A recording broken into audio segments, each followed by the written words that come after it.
Last month, we talked about perception, creating reality. So we're going to stay a little bit on that theme, and this talk is called mind control. And I made it kind of like dramatic, like what's mind control going to be about. But at the end of the day, it's just really about you controlling your mind because of the control that your mind has in your life. So we'll start off with the poem, and then we'll get into this talk, which I'm excited for this talk because I'm going to approach it a little bit differently. I'm going to make it like a freestyle almost. So I've planned it out and know stories I want to use, things I want to say, but I didn't practice it like I usually do to kind of be close to reciting it. And the inspiration behind this is Andre 3000, and he has an album that he put out last year where he's playing the flute, and it's called New Blue Sun. And when they recorded the album, it was just him and his friends playing, and they just kind of freestyled it. And so he said every time he performs New Blue Album, like in a concert, it will never be the same. Like it can't be the same because it's not like a rap song where the lyrics are the same. Every time will be different. You'll know the song, but it won't be the same performance every single time. And I thought that would be kind of cool to try with the talk. Have the framework, have the stories, but then let it flow freely. So that's what we'll try tonight and see how it goes. So mind control. Let's dive into your most powerful tool, your mind. It's your asset or your enemy, your greatest ally or your loudest limiter. And science backs it up. Neuroscience, psychology, even quantum theory all say what spiritual teachers have said for ages. Your thoughts create your life. Oprah didn't audition for The Color Purple with hope. She knew. She felt it, saw it, surrendered to it. And days later, Spielberg called. Bob Proctor said, thoughts are things. And Sarah Blakely lived it. She saw a better, more comfortable way to dress for work. She didn't have experience, she didn't have funding, but she had a vision. After countless pitches, when companies said yes, Oprah came around and the vision was complete. Neville Goddard reminded us, you are already that which you want to be, but only if you believe it. Jim Carrey carried a check for $10 million in his wallet and it's in his consciousness. Years later, Hollywood caught up. But here's the other side, the part we miss. Your mind doesn't just build dreams, it can build limitations too. I'm not good enough. I can't do that. Keep repeating those and the world will reflect them back. And let's be real, it's not just you shaping your thoughts, it's ads, algorithms, influencers. Every force around you is trying to write your script for you because a mind that's controlled is a mind that conforms. That's why this matters. So reclaim your mind with awareness, with meditation, with vision. Like Questlove in 2020, he turned inward and his life turned upward. Because your mind is a garden, tend to it or the weeds will take over. And when you tend to it, when you plant purpose, when you believe before you see, you just don't create a better life, you create a better world. So, all of you are not new to this, but anybody watching or listening new to the Keep Pursuing series, the mind is a very important part of an alignment that I believe in, the alignment of spirit, mind, body, and money. And on the other side of that alignment is the ability to find and live your authentic life. But without the mind, the rest of it doesn't fall into place, and that authentic life can't come to be. So the mind is very, very important. And it's not the first time, and it's not the last time you're going to hear me say this, but your mind is your most powerful asset. And tonight you'll hear more about why that is because of the role that it plays in shaping your life. And it's not just my opinion or my belief or my experience. There's actually science that backs this up. There's neuroscience, there's psychology, there is quantum physics and quantum theory that backs things up, that there are wavelengths that come from our brain that send out signals and create the reality that we exist. It's really hard to maybe believe that you can just think and your beliefs over time can create your reality, but hopefully by the end of tonight you will be able to connect to a few times in your life where that's just what happened. And it doesn't always happen to the positive. It can also happen to the negative side of things. And more times than not, because of the way that we're wired, it ends up being the things that we don't want that our beliefs and our thoughts create because we spend so much time thinking how we don't want that. So in the poem, you heard me mention Oprah. And I think this is a great example to kick the talk off. So do you guys know who Oprah is? Nope. She's a very famous media person. Well, she's not as much in the public anymore as she once was. She had a talk show. I think she was the first black woman to have a talk show. And just has her own TV network and just very, very, very, very famous, very, very successful, leads a very, like fulfilling and impactful life. But it didn't start out that way. She came from a tough background, found her way into the media, was a news anchor, and read this book called The Color Purple. And there was something about this book that made her just feel like she was supposed to be a part of this. They're making a movie of it. And it wasn't that she wanted to be a part of it. She believed that she was going to be a part of it. She sang the songs in it. She envisioned being in the movie. And she said, I could feel something greater was meant for me. I didn't just want to be in that movie. I knew I was going to be in it. And there's a difference between wanting and knowing. And as we'll talk about in a little bit, there's a difference between knowing and actually believing. You can say one thing, but your actions line up the other way. So she visualized and she prayed and kind of went through this belief that it was going to happen, and kind of got to a point where she kind of surrendered to the idea of this was going to happen. And within a day or two, she gets a call from Steven Spielberg, who's the director of the movie, saying that she was offering her the role of Sophia. So on paper, there's no reason that she should have thought that she would have this role. And that movie is what kind of jump-started her career and helped her go further in her professional life. But on paper, there was no reason for her to think that was going to happen. I'm sure there were people who told her there's no way that's going to happen, but she thought it, she believed it, and when you believe in it enough, you start to do some things that lead you in that direction. So whether or not it was actually her belief that made it happen, or it was the belief that it was going to happen that made her do certain things that put her in the right position, there's no way to know other than it would have never happened if she didn't believe that it could happen. And she kind of created this by the vision, by the beliefs, and then by her actions.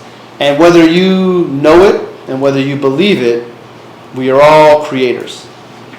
And our creativity and our creations extend beyond the traditional forms of creating of art and music, building different things. As I kind of alluded to already, our creations also are the things that happen in our life, which begins with our mind. Not very many of us see ourselves as creators because we think I'm not like Silas. I'm not drawing all the time. I'm not playing dress up and doing different things and using the creative side, but that's not necessarily where our creativity ends. So if you have this ability to create, you are a creative person, it would make sense to try to use that creativity to bring the life that you want, pursue the authentic life that you want. Creativity, I don't know if creativity begins in the mind or if it begins kind of in the spiritual alignment that I talk about. So in the past I've talked about how your spirit and through your heart receives from the divine, kind of guiding you.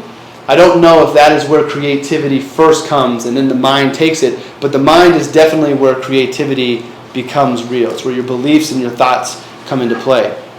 You know, I mentioned in the poem, Bob Proctor said, thoughts are things. Thoughts are not just these ideas in your head, they are actually things, but they may not be things in the physical world until you start to move towards making them. If you think about it, everything that's been man-made, everything that exists in the world was once an idea. It was once a thought. Airplanes. You know, you go back to, well, the Wright brothers are the ones who had the first airplane, but you go back to Da Vinci and his drawings. Like, what were people saying at that time, in medieval times, and Da Vinci's drawing up these planes that we can fly? No one would believe that. It didn't exist. It's easy to think about it today because we see it all the time, but to go to a time where that thing doesn't exist, it's only an idea in his head, but he believed that it could be. And then the Wright brothers believed that it could be, and they actually made it happen. Self-driving cars. Like, to think that cars will be able to drive themselves safer than human beings. When I was younger, that was like something you see in a sci-fi movie, but you never really thought it would be here, but it's here. Or you go way, way back in prehistoric time, the wheel. You know, back in that time, cavemen had nothing to look at, and yet there was one of them that had this idea to create, I don't know, actually caveman time, but a long time ago, create this round thing to roll, and then what does that lead to other things? And even Spanx, which I know is random, but that's my connection to the next story. So if you don't know what Spanx are, they are a form, it started out as a form of like pantyhose for women. Shapewear. Shapewear, we'll call it shapewear. But it started as pantyhose. That's where the idea came from. So Sarah Blakely is the founder, and I think she may still be CEO, but she started Spanx. And before she became the youngest billionaire woman, she was selling fax machines door to door. And in a night of frustration, realized that her pantyhose weren't comfortable, and she had the idea of cutting the feet off. And in just doing that, she noticed they were more comfortable. I guess they didn't show as many lines as they did. And that's where the idea of, okay, how can I build this shape form that's not like the uncomfortable pantyhose that I have now? And how would that change women's lives and comfort in the workplace? So she had no background in fashion. She didn't have funding. She just had an idea and a belief that she could do this thing. So she pitched the idea, turned down a bunch of times. Finally, a large store said yes. Oprah, from The Last Story, highlights Spanx on her big show, and boom, it blows up. And she ends up selling part of her business that started out as an idea, as a belief that it could be, for over $1 billion. And she still owns part of it and runs it. So what started with pantyhose and cutting the legs off turned into an over $1 billion business idea that started as an idea that she believed in, that she wouldn't give up on, and that she said it wasn't luck, it was mindset. I believed in the vision so much, I couldn't not do it. And it's not that she couldn't not pursue it, it was that she believed in it so much that there was no possibility that it wasn't going to succeed. Now, did she know it would be $1 billion business? Maybe, maybe not. But she knew that this thing would exist and it could be. And I know that sometimes telling stories of billionaires isn't the most relatable. So there's actually a really cool story that is currently going on that I am a small part of. But it shows the power of belief and vision and believing in yourself. So a client of mine, we've been working together for years, over the last couple of years, kind of realized the path that he was on wasn't what he wanted to do. There was another vision that he had. And we worked on the vision, we talked about it, we did some planning. And as the vision became more concrete, that business he wanted to start began to build.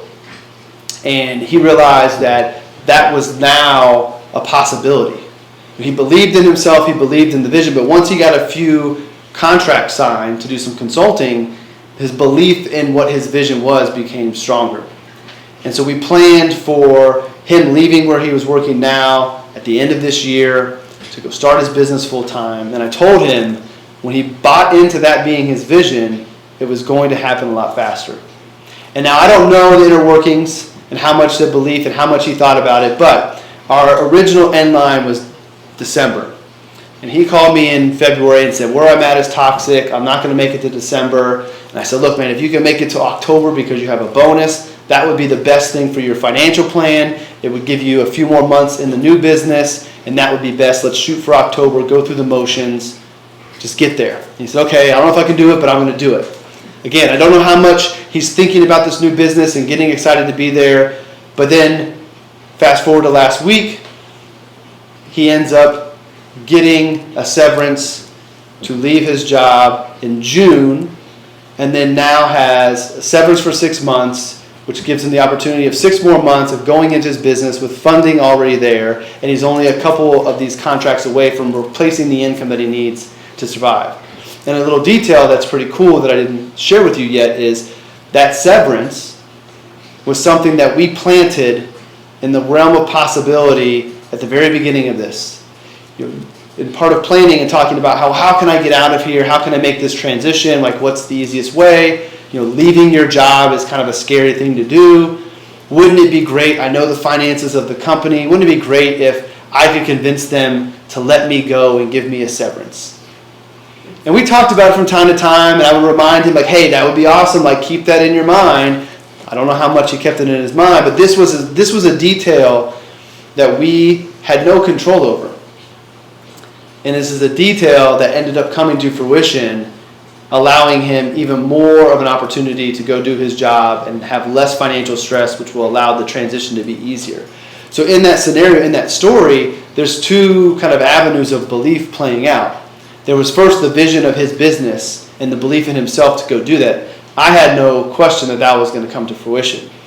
But then you have this other little detail of the severance that makes it even better, that we don't have a control over, and it still came to be a part of his story.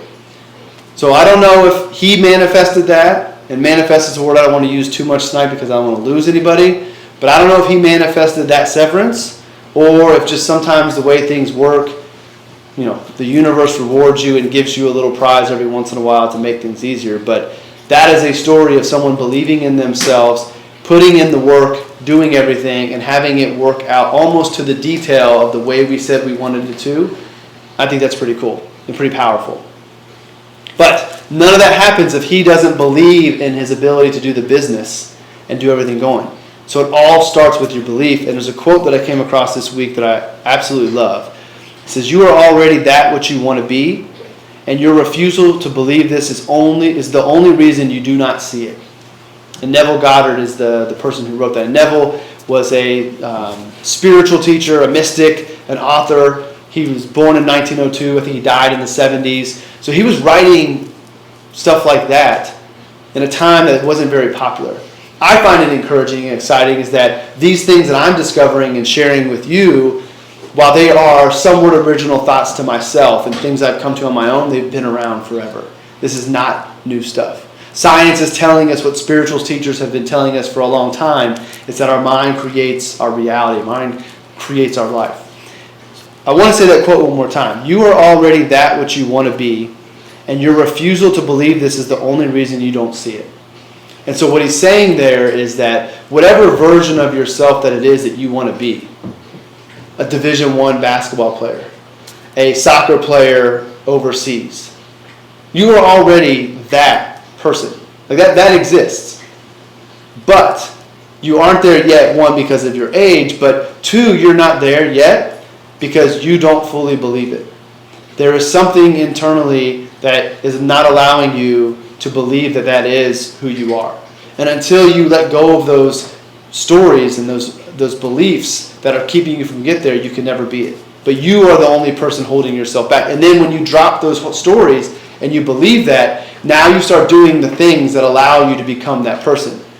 Whatever the story is that's telling you why you're not going to go be the next Messi, if you drop those, now you're practicing even harder and you're trying new things, your confidence goes up, your play gets better, and now you get recognized, and all the things go into place because there's no story in your head telling you you can't do it. And if there's no story in your head telling you can't do it, then the only thing you can do is to do it. And go back to Oprah, go back to Sarah Blakely, go back to my client. Those are all examples of what happens when you let go of that. My favorite saying, I've said it in a bunch of these, even going back to the first round, is when you believe it, you will see it.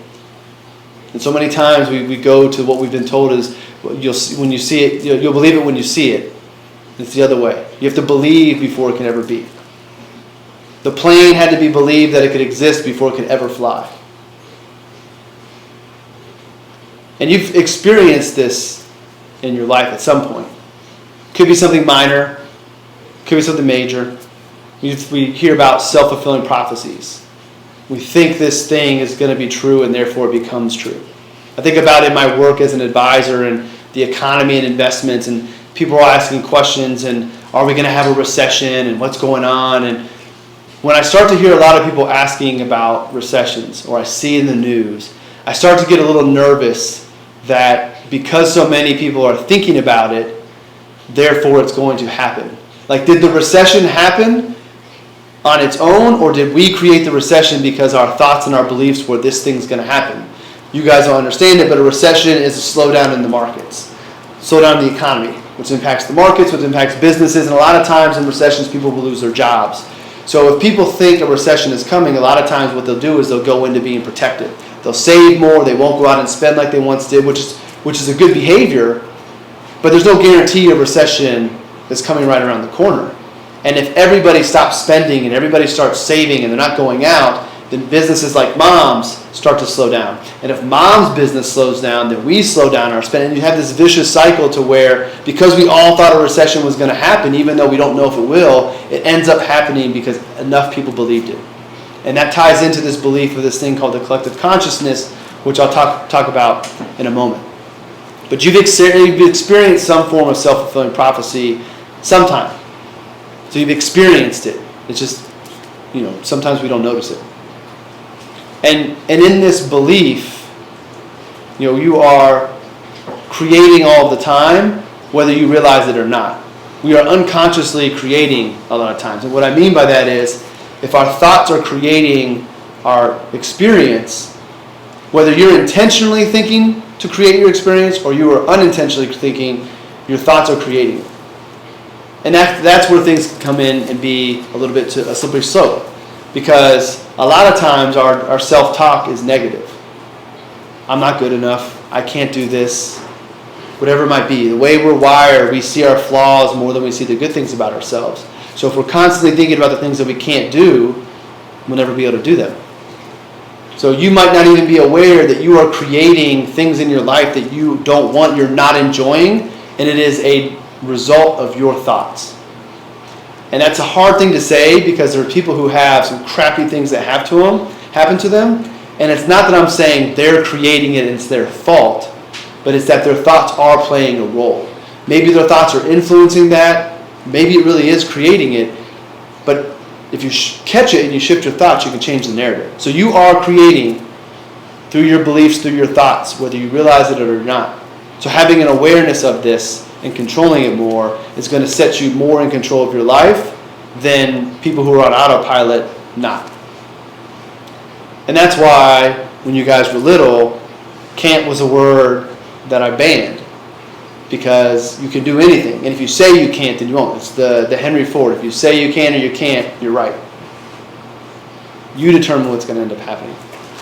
And as if it's not enough responsibility to realize that you are creating a lot of your experience through your beliefs, you also have other people trying to use your thoughts and your beliefs to create their story. I don't think that we're told enough, especially growing up, how powerful our mind is and the role that it plays in life. But you better believe that the largest organizations of the world, the governments and religions, they all understand this. And your mind is under siege. If you think about advertising, the amount of money that is spent every year on advertising is an insane number. And the whole reason for that is not to use advertising dollars to educate people. The advertising dollars are used to try to influence your thinking. That you need to have this type of car. You need to have these type of shoes.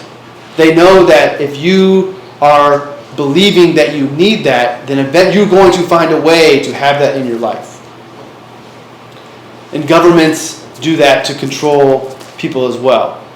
So your mind is under siege, and whether you realize it or not, it can be used to help someone else.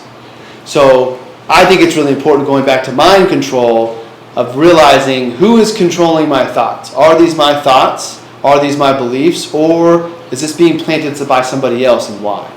Now, if you choose to continue to believe those things, even though you realize they're not your own thoughts, perfectly fine.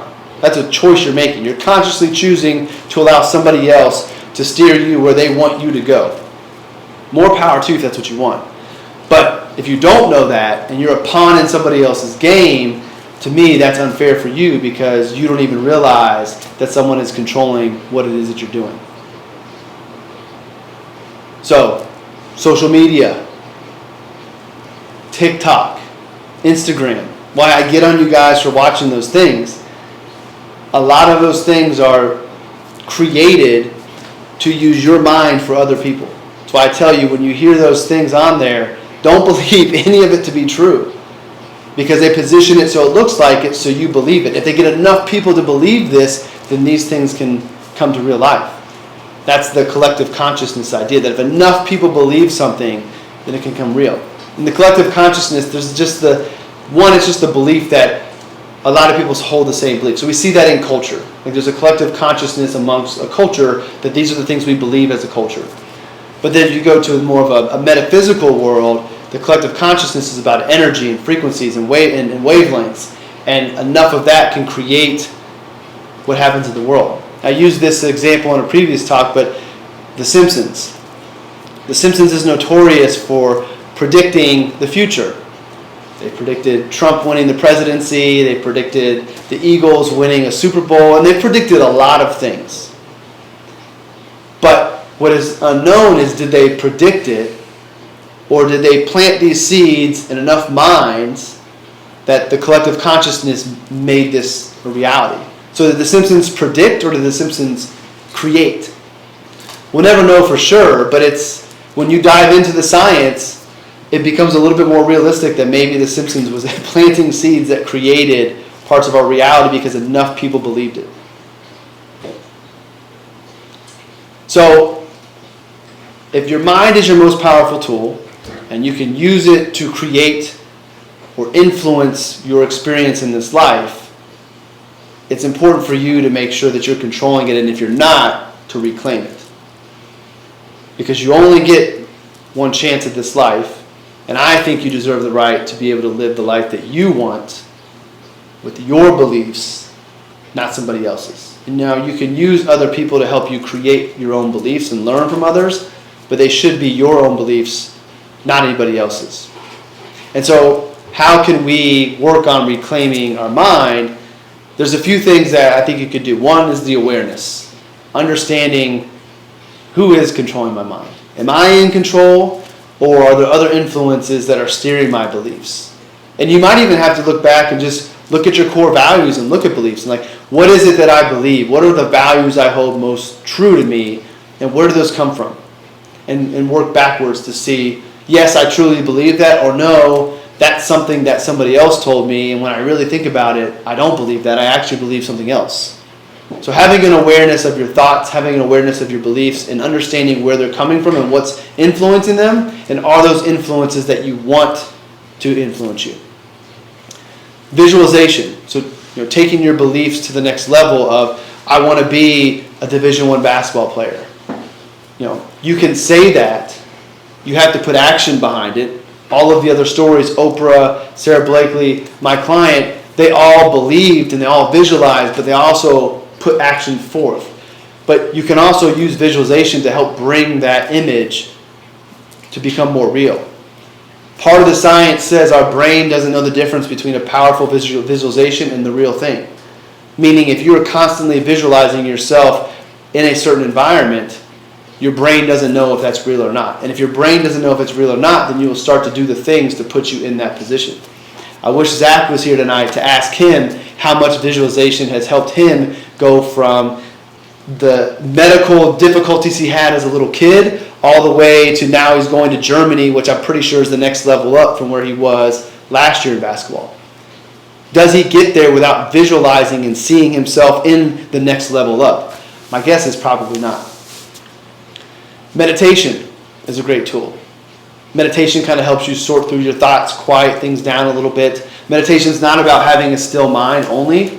Meditation is about identifying the thoughts coming in, and if you slow things down and you just let your mind be calm, that can help you with the awareness of the thoughts that are coming in and being able to break those things down. Positive affirmations. If I have this belief of this is what I'm supposed to be, or if I know I'm constantly telling myself I'm not good enough, I can't do something, flip that and every morning tell yourself, I am good enough, I can do this thing, I am going to do this thing. Rewiring your brain through affirmations so that the thought is not I can't, the thought is now I can. You say it over and over and over and you increase that belief. And then checking your digital and social diet of what's being brought in to influence you. Earlier this week I was watching a podcast. Rainn Wilson, who plays Dwight Schrute on The Office, has a podcast called Sonic Boom. And I didn't know it, but Rainn's gone really far out on the spiritual realm, which is cool.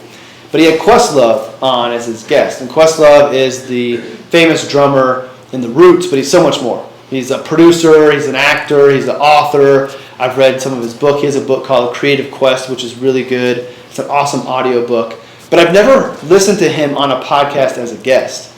And I have no idea why I decided to listen to it. I mean, I like Questlove, but I didn't know why I was called to listen to it. And so I'm listening to it, and part of it's good. And then Questlove starts talking about how in 2020, he started to go inward. He started to meditate. He got into breath work, started doing Wim Hof breathing, positive affirmations, practicing gratitude.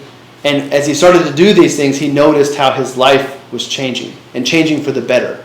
And the things that he was wanting were beginning to come to him more and more. Which you might think it's hard, like Questlove, what more do you want? But there were things in his life that he was wanting, directions he was wanting to go, and he attributes all of this higher quality of life from 2021 and on to all of the work he did in 2020, down to the point that he has a routine in the morning to where he does meditation, he does his breath work, he looks at himself in the mirror every morning and talks to himself. He thanks the universe for the things that are about to come. Thank you for the speaking opportunity in front of a sold-out crowd. Thank you for the Division I scholarship opportunity from North Carolina. He thanks it before it ever comes as a part of this belief system. And I just thought it was really, really cool. And the reason that I think it's cool that I saw that, a little wink from the universe, because I like to share these with you as we go on, is I've quoted Neville Goddard before. And Neville Goddard is not somebody you hear a lot of. You hear a lot of Joe Dispenza. I've talked about him before, and people like that. But in the podcast episode, Questlove is talking about some of the people he was reading, and he name drops Dispenza and Bob Proctor and some other people, and then he says Neville Goddard.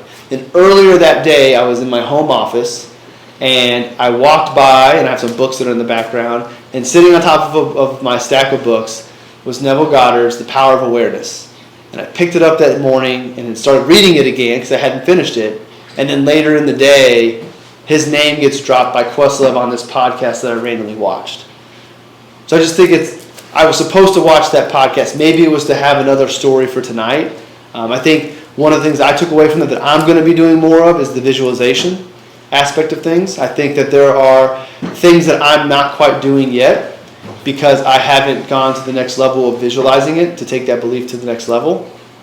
But it was really cool to hear Questlove share all those things that I've shared with you tonight that he did that worked for him.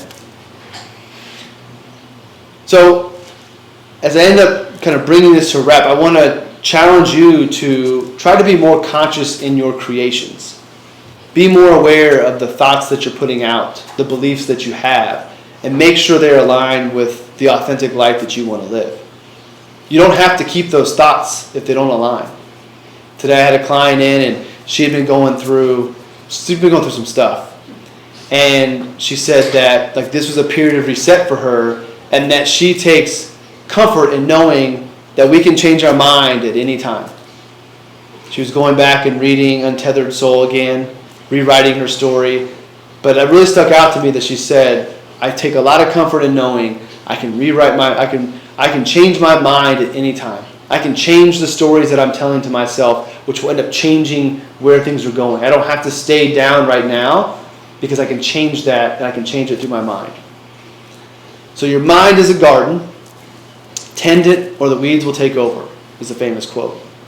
And the weeds in this situation are usually negative thoughts. And so being aware of your mind, being aware of your thoughts, controlling your own mind is your way of keeping the weeds away. And you have two types of weeds to worry about. Your own weeds, and then the weeds of other people planting inside in your brain, in your mind, for their benefit.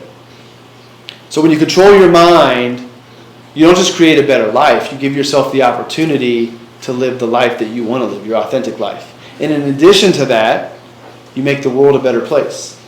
Because if you are living your authentic life, as we talked about before, you're bringing the best version of yourself to the world, which makes the world a little bit better. And if everybody were doing that, now we move in a positive direction.